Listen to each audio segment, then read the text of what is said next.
ஒலி எழுப்பாடி புல்லாங்குழல் வழிய புகுந்து சுவையாகி நெல்லில் மணி பொடுத்த நிலைத்த பொருளாகி மெல்லியரால் வெள்ளிகளில் வித்தார நகையாகி சொல்லுக்கு சொல்லோ சுவை கூட்டும் செந்தமிழ் வாழியவே சிந்தி வரும் ஐந்துளில் என்னை கூட சிந்து பாட வைத்த பைந்தமிழ் வாழியவே சிந்தா எடுத்து வெண்பா கொடுத்து முப்பால் நட்பாளாகி என் நாவல் நடம் பயின்ற நறுந்தமிழ் வாழியவே உன்னை வணங்கி உன் அவையை வணங்கி என் உரையை தொடங்குகிறேன். அனைவருக்கும் வணக்கம். அடுத்து என் தொடக்கம்.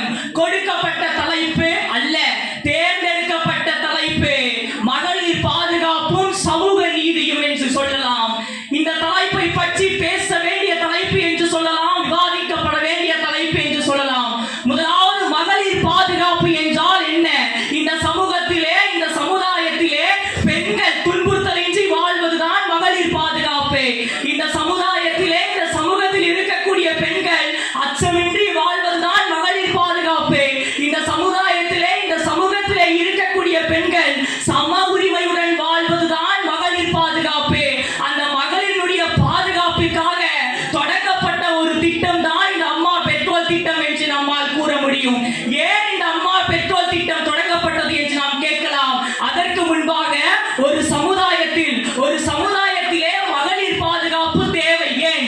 நாம் சற்று சிந்தித்து பார்க்க வேண்டும்.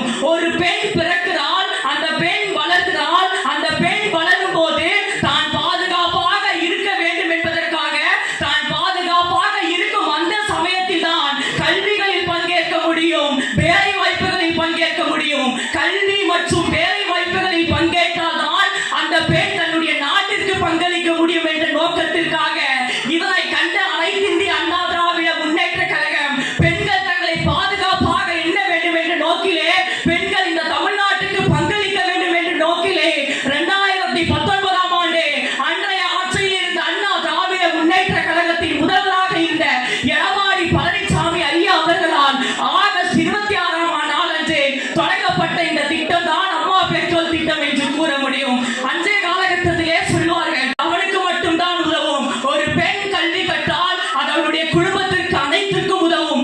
ஆனால் இன்று பெண்கள் கல்வி கற்க கல்லூரிகளுக்கும் பள்ளிகளுக்கும் செல்கிறார்கள்.